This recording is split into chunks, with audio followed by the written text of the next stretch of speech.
degenerativo, mientras que la secundaria se divide en tres. Allí es donde viene mi corrección. ¿Por qué? Porque voy a tener que cambiar el letrero, yo no sé, es importante, ¿no? Porque hablábamos que la secundaria tiene que ser la apropiada y tiene estas situaciones en donde lo apropiado es que hay hipoxia. Acuérdense que eso es lo que va a desencadenar el proceso, y finalmente esto va a originar obviamente el que se genere por parte del organismo la síntesis de la eritropoyetina a nivel del riñón, y entonces llega a los precursores y se generan más eritrocitos. Pero acá en la inapropiada quedamos que el problema es, o más bien el detalle es que aquí no hay hipoxia, sino que son situaciones en las que se va a generar o se va a sintetizar en este caso eritropoyetina sin la situación de la hipoxia. Y si se fijan en la endocrinopatía, y eso bueno ya lo vi ayer, está la flechita. ¿Por qué les pongo esto aparte? Porque en este caso la endocrinopatía puede ser, y en ese sentido ya revisándolo, nos vamos a regresar acá, que puede ser que sea apropiada o inapropiada. Aquí yo les puse en el letrero inapropiada, y esto dependerá con respecto a la cuestión de las hormonas, y básicamente las dos más importantes a las que nos vamos a enfrentar en la clínica, sobre todo pequeñas especies y más perro y gato, sería la cuestión de lo que corresponde al hipertiroidismo para el caso de los gatitos y el hiperadrenocorticismo en el caso de los perros. ¿Por qué les pongo en ese sentido que bueno, puede variar? Porque finalmente si nosotros revisamos, déjenme abrir aquí esta parte, aquí es donde nos quedaríamos con la parte de la transparencia, pues resulta que en el caso del hipertiroidismo para los gatos, resulta que aquí la situación es que bueno, es una condición a nivel sistémico, y obviamente es causada por el incremento ya sea de la producción de T3 o T4. Básicamente esta es conocida como tirocoxicosis, si ustedes recuerdan por ahí. Y obviamente lo más común que le va a pasar al gatito, a los gatitos, es que van a tener un adenoma funcional. Más o menos se reporta que es como en un 97-98% que cursen con este proceso, mientras que el otro resto, entre el 1 o 2%, recurrirán a un adenocarcinoma tiroideo. Entonces, ¿a qué voy con esta situación? Que bueno, finalmente los signos clínicos o lo que va a presentar, después vamos a hablar ya más extenso de la enfermedad, porque bueno, les podría dar la cuestión de que afecta a animales bastante más grandes, arriba de los promedio, arriba de los 8 años, que es común esta situación de gatitos ya más viejitos. Que por ejemplo los de pelo corto son los que pueden llegar a ser más afectados hasta como en un 53%, 50%, y por ejemplo también está reportado que un 10% de los siameses lo llegan a presentar. Digo, son datos que son importantes saber, por lo que les comento luego de las historias clínicas. Creo que ahora sí ya entró la doctora, ya se pueden anotar. Ya se anotaron, bien. Ahora bien, dentro de la parte de los signos clínicos sabemos que hay, estos signos van a tener cierta incidencia y van a ser como progresivos, sobre todo si no se diagnostica la enfermedad. Por lo tanto, bueno, hay pérdida de peso, el animal presenta polifagia, tienen hiperactividad, nerviosismo, temblores, agresividad, y esto obviamente va de mayor a menor como se los estoy comentando. Llegan a tener también pérdida de pelo con parches simétricos, polidipsia, diarrea, vómito, y esto que les estoy diciendo de los signos es para que lo asocien ahora a la eritrocitosis, obviamente.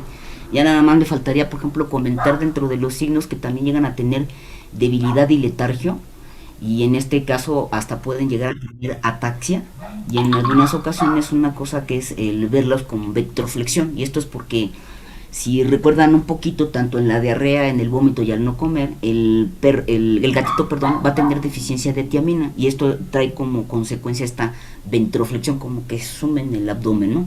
Entonces, si ustedes ubican dentro de...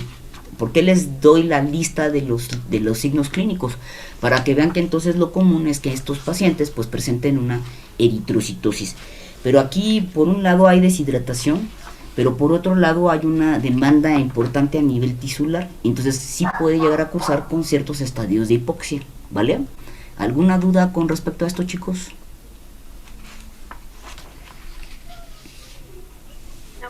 ¿No?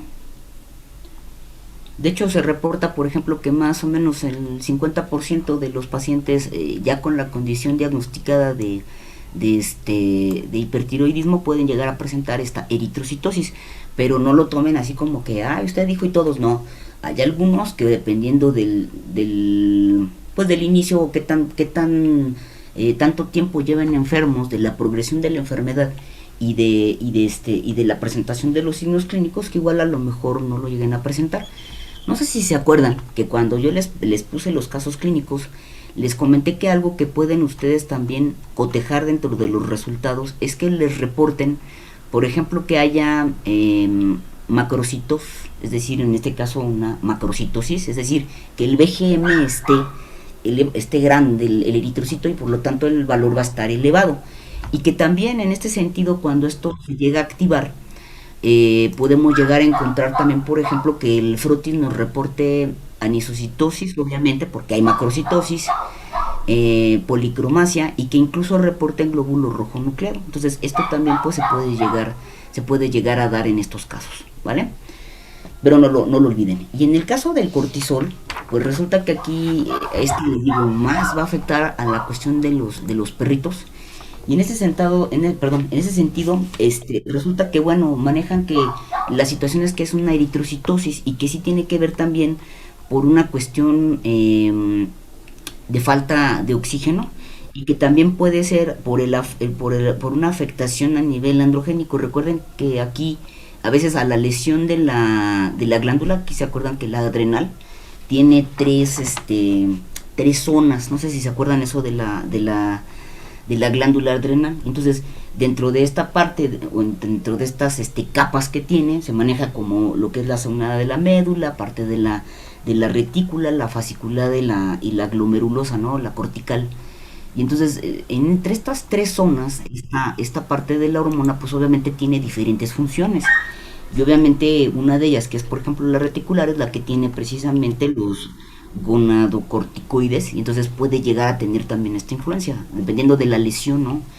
Normalmente lo que se ha encontrado es que, bueno, la más afectada es la zona fasciculada, y es lo que nosotros vemos en este caso como situación en donde hay un evento de glucocorticoides, y que acuérdense que estos finalmente tienden a tener pues ciertos efectos.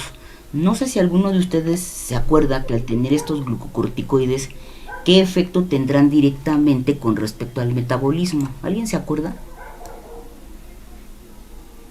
Porque eso creo que lo vieron en fisiología, pero bueno, para retomar un poquito de cómo es que podría o qué pasaría aquí en esta parte de la patología, ¿no? ¿Alguien se acuerda?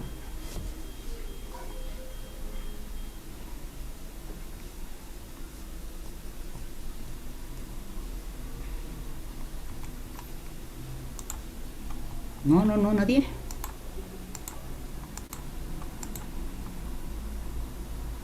Porque de hecho ese va a ser una situación interesante a revisar, por ejemplo, en los análisis, ¿no? Y que les digo, les va a tocar, o van a ver que es bastante común. El detalle es que luego se llega más bien a mal diagnosticar, porque no se hacen tanto las pruebas completas, como el hecho también de hacer a veces una buena interpretación. Entonces, bueno, espero que empiecen a repasar ahora la parte de bioquímica. Les digo que la materia, el problema no es en sí lo que vemos nuevo, sino más bien en sí lo que luego no nos acordamos de todo lo anterior, porque es una materia que es integrativa. Entonces, por ahí, si ustedes se acuerdan, pues esto lo que hace es que es antagonista a la insulina. Es una de las cosas, digamos, fundamentales con respecto al cortisol. Y esto obviamente lo que hace es que disminuye la utilización de la glucosa. Por lo tanto, ¿qué sucede? Que al impedir que la glucosa entre a los tejidos, pues genera una hiperglicemia. ¿Y con qué se puede confundir, chicos? Diabetes. Claro, entonces es una de las consecuencias que muchas veces se está atendiendo, y me ha pasado varias ocasiones en que están atendiendo al perrito como diabético, cuando en realidad pues la bronca no es en sí una diabetes real, ¿no? Es por el efecto del glucocorticoide. Y en este caso obviamente también esto va a implicar a las células, principalmente por ejemplo al hígado, en donde el hígado, al tener esta situación, puede desarrollar una situación de exceso de glucógeno hepático, ¿no? Y esa sería una infiltración, y por lo tanto también esto aplica a situaciones en donde reduce la inflamación. Entonces, ahora, si nosotros nos vamos, por ejemplo, a revisar lo que serían los signos clínicos, y esto hablando, bueno, hay una clasificación, perdón, antes, en cuanto a la situación tanto en tiroides como en cortisol, que no se los mencioné, en donde hacen la clasificación, pero eso lo vamos a ver más adelante. al final de cuentas lo que me interesa básicamente es que en la anamnesis, cuando ustedes tienen a un, y hablo aquí precisamente de perros, de caninos, en cuanto a tengan una situación de un hiperadrenocorticismo, aquí es básicamente el que es el dependiente de las adrenales. Hablo del primario, aquí se hago esta puntuación, ¿no? Porque en la anterior, ¿se acuerdan? Yo les dije que era una situación de un adenoma, o sea, estábamos hablando finalmente de la glándula. Aquí hay diferentes, porque acuérdense que esto tiene un eje a nivel de las hormonas, ¿no? Va a haber una parte que está regida por la zona de lo que es el hipotálamo, la hipófisis y luego ya la corteza adrenal. Y entonces, aquí hablando de esta situación que sería el primario, que es de las adrenales, a lo que vamos a ver es que presentan igual puría polidipsia, y eso es una situación bien característica. Casi en el 97% de los perros van a tener esa consecuencia. ¿Y con qué lo confundimos muchas veces a nivel clínico? Pues nos podemos ir por lo que decían hace ratito, que era la diabetes, que decía su compañera, o bien lo que podemos también es inmediatamente irnos a que el animal tiene enfermedad renal. Entonces, digo, no descarto que también puedan tener los dos eventos, pero finalmente muchas veces esto se llega a olvidar. Entonces van a tener, les digo, polidipsia, y en este caso obviamente el efecto es que es una inhibición a nivel de la hormona antidiurética, que es la ADH, y esto obviamente impacta directamente a túbulos renales. La otra situación, por ejemplo, que es común, es que van a tener también alopecia bilateral, y esto puede ver hasta un 60-90% de los pacientes que tienen este efecto, y simétrica. También, por ejemplo, algo interesante es que los pacientes llegan a tener como un abdomen penduloso, que incluso a veces los dueños confunden, que o llegan y les dicen, es que creo que la perrita está gestante. No, que está gestante, tiene esta situación, y esto obviamente se está generando por la cuestión de que disminuye o más bien aumenta, perdón, la debilidad a nivel muscular, y esto entonces esa flacidez hace que caiga un poco el abdomen, pero también hay una redistribución de la grasa, entonces da un efecto, ¿no? Un efecto así como de que tienen aquí un abdomen como si tuviera agua, ¿no? Líquido. Algunas gentes incluso llegan a pensar que tiene ascitis, y no es eso, es simplemente ese efecto que da la debilidad muscular y la distribución diferente que se da de la grasa. Llegan a tener también, por ejemplo, polifagia, letargo, dificultad para subir escaleras, y es que aquí el paciente empieza a tener también a esta poca utilización de la glucosa a nivel de los tejidos, pues obviamente el tejido entra en una situación de estrés a nivel oxidativo, y por lo tanto obviamente hay hipoxia. Entonces allí es donde vamos a enlazar esto, en donde estos pacientes van a tener también que pues una eritrocitosis de tipo secundario, ¿vale? Bueno, tienen otras cosas, ¿no? Por ejemplo, tienen mala cicatrización, también tienen obviamente obesidad, no se diga, susceptibilidad a infecciones. Les digo, incluso la disnea que les estoy platicando también se combina con esta parte en lo que les comentaba de la debilidad muscular, que se da obviamente a toda la parte de lo que son músculos intercostales, el diafragma, junto con obviamente la hepatomegalia. Va a aumentar el volumen del hígado, por lo tanto empieza a desplazar también al diafragma, y esto obviamente le da menos capacidad pulmonar al paciente, y obviamente pues la disposición también que se distribuye en grasa y abdomen. Entonces todo eso va a generar obviamente pues una condición importante. No lo reportan mucho en este caso, pero bueno, sí es importante que lo consideren, y que tengan en cuenta esta parte de la parte endocrina, ¿vale? No sé si tengan hasta aquí alguna duda por ahí. ¿No? No, Hablen ahora o callen para siempre.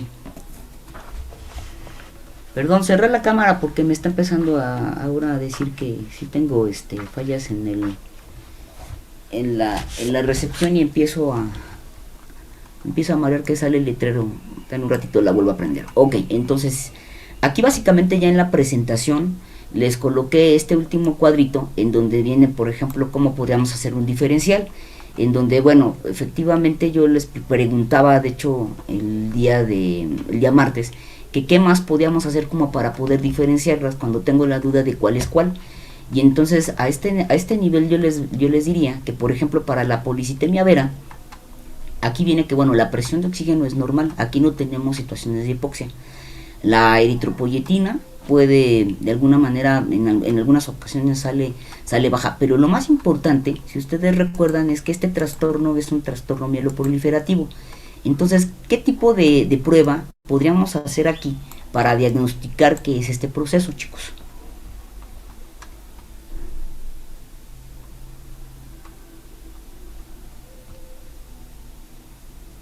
Y fíjense, les di la clave al decirle que es un trastorno mieloproliferativo. Entonces, ¿dónde lo podría ir a buscar?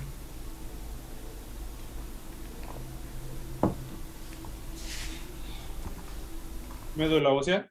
Claro, entonces, ¿cómo se llama la prueba? Porque tiene un nombre ahí, vamos ahorita, de hecho, les voy a dejar a los doctores para que les den ahí unos detalles con respecto a las pruebas, ¿no? O sea, si tú dices, ok, ya sé que es este, ¿cómo se lo pides al laboratorio? Porque tienen que saberse cómo se llaman las pruebas. ¿Cómo se llama la prueba?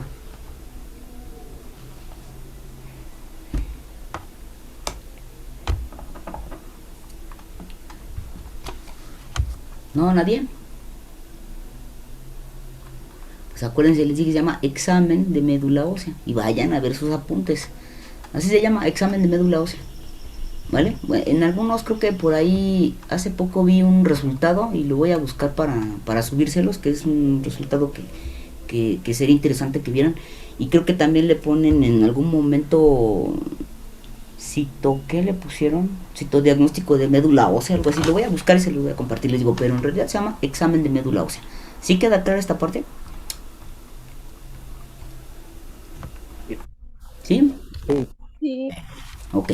Ahora bien, si nosotros nos vamos, por ejemplo, a las polisitemias secundarias, ya sea que sean, en este caso, las cuestiones que son inapropiadas o apropiadas, pues ahí tendremos como en algún momento ciertas diferencias. Sin embargo, lo interesante aquí es que podríamos definir en estas que son las que son apropiadas, poniéndole nada más la apropiada y la otra, la inapropiada. Pues entonces tendríamos que para la apropiada lo interesante sería ver, obviamente, cómo está la presión de oxígeno, o es un diferencial que nos puede ayudar para estas dos. Y obviamente en esta situación pues la eritropoyetina en ambas va a estar elevada. Por lo tanto aquí, ¿quién va a ser nuestro ayudante para poder diferenciar entre una y otra? Pues la presión de oxígeno. Este es el que nos va a ayudar para esta situación.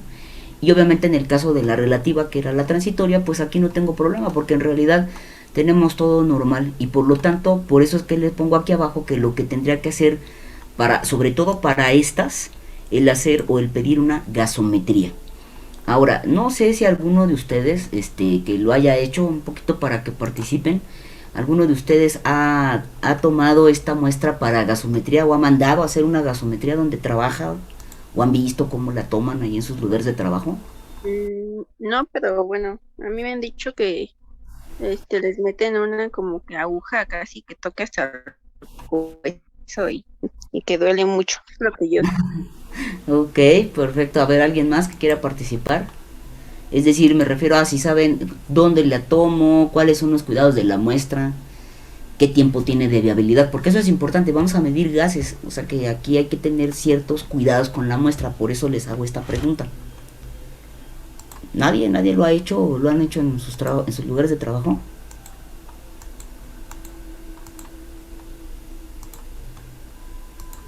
Bueno, entonces tomen en cuenta que cuando nosotros vamos a hacer una gasometría, lo primero es que tenemos que, de preferencia, si lo que queremos medir presión de SO2, presión de oxígeno, ya sea parcial o total, ¿qué es lo que necesitamos? Tomar la muestra de la parte venosa o de la parte arterial. Esa sería la primera situación. ¿Dónde hay más oxígeno? El arterial. Claro, arterial, exacto. Entonces, Arteria. esa parte pues no es fácil porque estamos acostumbrados a tomar las muestras de la parte venosa, ¿no? Ubiquen todas las venas que tenemos como acceso, pero ya la arteria es diferente. E incluso por ahí mencionan que puede ser la arteria femoral, es una de las que se pueden utilizar en este aspecto. Pero la otra situación es que además necesitamos utilizar un anticoagulante, y lo que se recomienda es la heparina de litio. Si no mal recuerdo, creo que es al 1%. Y lo que recomiendan es que incluso la jeringa, nosotros le pongamos la heparina a la jeringa, la remojemos y con eso es suficiente para evitar coagulación, porque si coagula ya no nos va a funcionar. La otra situación es que debe de ser de preferencia tomada por el método Vacutainer. ¿Sí ubican todos qué es eso del método Vacutainer? Todos han visto, a todos les han tomado muestras de laboratorio, creo, ¿no? En algún momento. Han visto que les ponen un capuchón, bueno, ensartan ese capuchón plástico, esa guía, una aguja que tiene, es que 2 puntas, una va a la vena y la otra va para picar el tubo. Y es precisamente para evitar de preferencia el que no tenga contacto con la atmósfera y que no se le creen burbujas a la muestra, porque si no van a haber alteraciones en su muestra. La otra situación es que inmediatamente que ya llenó el tubo, hay que hacerle movimientos, ya sea movimiento suave, manejan que puede ser un movimiento así, palmar, a manera de que se combine la muestra y puede durarme hasta 4 horas la muestra viable. Sin embargo, si nos vamos a tardar más de media hora, o sea, lo lógico o lo recomendable es que sea dentro de los primeros 30 minutos. Pero si nosotros vamos a tener mucho más tiempo en lo que llega al laboratorio, les digo, va a suceder que sea más de 4 horas, lo recomendable es ponerlo en hielo. Así se pone en hielo. La refrigeración tiene su detalle que no llega a ciertos grados, pero bueno, lo podemos mandar con hielo o ponerlo en refrigeración. Y si no mal recuerdo, deben de ser de 2 a 3, de 3 a 4 grados centígrados, ¿vale? Entonces, ¿para qué? Para que tengan estas consideraciones cuando vayan a tomar la muestra. Aquí si ustedes mandan una muestra en un tubo con tapón morado que tiene DTA, pues no va a servir. Si lo mandan en azul, no va a servir, que ese trae fluoruro de sodio. Entonces tengan que tener cuidado. Y si recuerdan, el que trae heparina es el que tiene tapón verde, que por ahí les debo también subirles hay una presentación que encontré de los tubos, pero bueno, espero que lo tengan en cuenta para si van a hacer esta parte de la muestra, ¿vale? ¿Alguna duda, chicos, con esto? Ya vi por qué tenían inestable el internet, porque no tengo conectada la computadora. A ver. ¿Dudas? No, doctor. ¿No? ¿Todo bien? Bueno.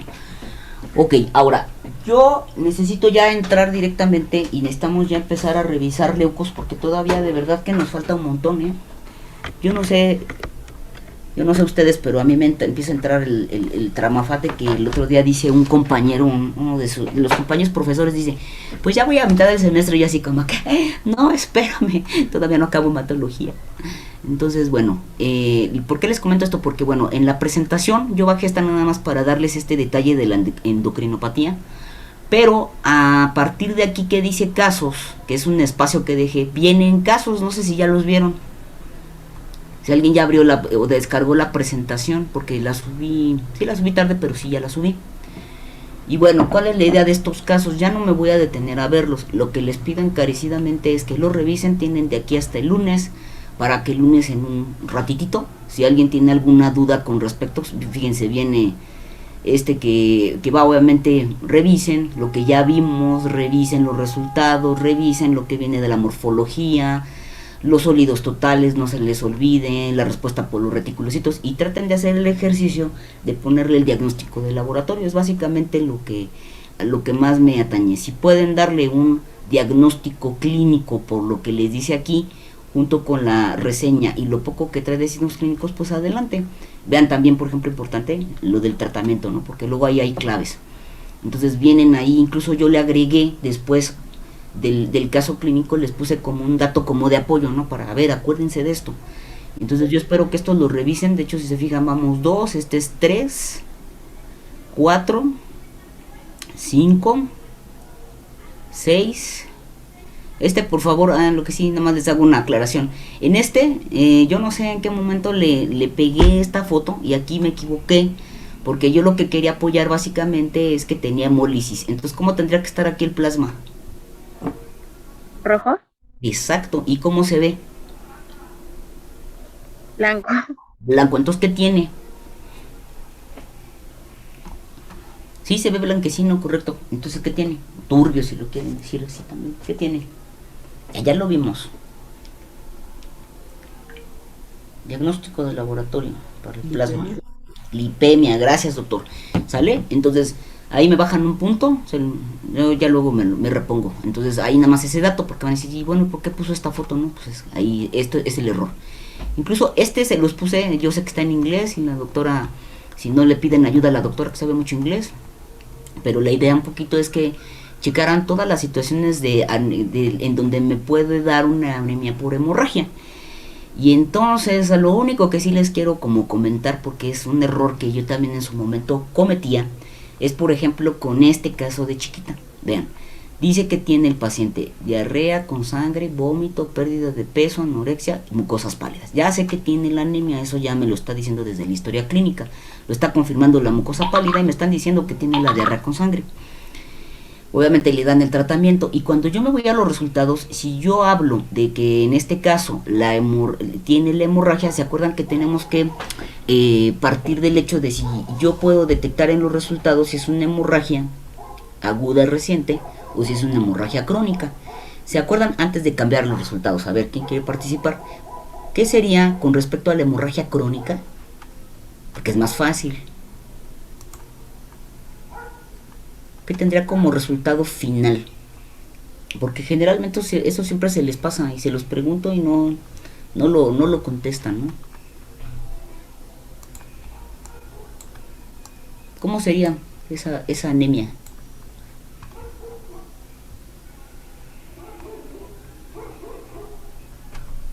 Microcítica hipocrómica.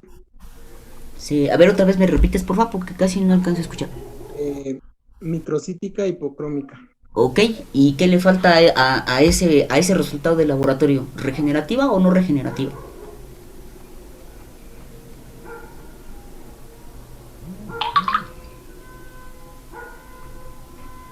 No regenerativa porque son microcitos, ¿no? Exactamente, muy bien. Acuérdense, las asociaciones que cuando son macrocíticas son las que son regenerativas, con excepción de las que hablamos, que son por situaciones de problemas de la eritropoyesis a nivel del desarrollo de núcleo. Acuérdense que está esa excepción. Entonces, sí,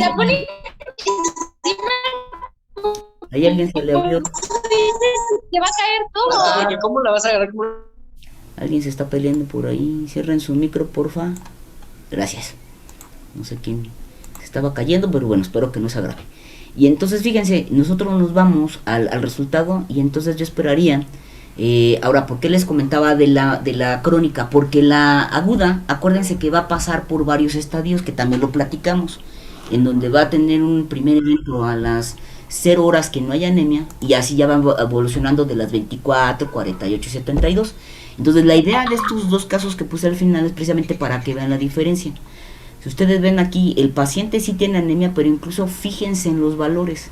Tenemos que tiene muy cerquitita, es una anemia muy leve. ¿Se acuerdan de la severidad? Vean, está muy pegadito, a lo mejor este es el único que se va un poquito más abierto, pero está normocítica, normocrómica. ¿Ya vieron? Y tenemos en este caso que es no regenerativa, pero fíjense sobre todo en los sólidos totales, para que de alguna manera con estos datos ustedes ubiquen que puede ser un estadio o una parte en la evolución de la hemorragia aguda, o si ya está tendiente hacia la situación de tener una hemorragia crónica. Y algo que por ahí les puede ayudar es la tablita, en donde también tienen que apoyarse un poquito con respecto a los sólidos totales, ¿vale? Aquí incluso vean que también tiene la anisocitosis, la policromasia, todavía hay un signo de regeneración por ahí, y ahí están los equinocitos, que también se los he estado preguntando. Por ejemplo, en este caso, el de ISIS, vean que es una diarrea crónica intermitente con vómito esporádico, y también puede llegar a cursar en una de las previas antes de ser microcítica hipocrómica, pues puede estar normo, porque al ser crónico pues va regulando. Entonces es un poquito la idea de que ustedes observen esta parte. Y algo que platicamos con respecto a la tabla, que les digo yo la tabla maldita, es que cuando yo tengo una hemorragia aguda va a ser más marcada la pérdida de la proteína, porque yo les decía, pues se pierde todo en ese momento, ¿no? Mientras que en las crónicas, en la hemorragia crónica va ajustando. Vean, por ejemplo es un paciente de 1 año 9 meses, es un Bull Terrier inglés, y por ahí se fijan dentro de los resultados, sí está baja la proteína, pero vean que no es muy marcada, mientras que en el anterior sí. Y además aquí, por ahí, póngale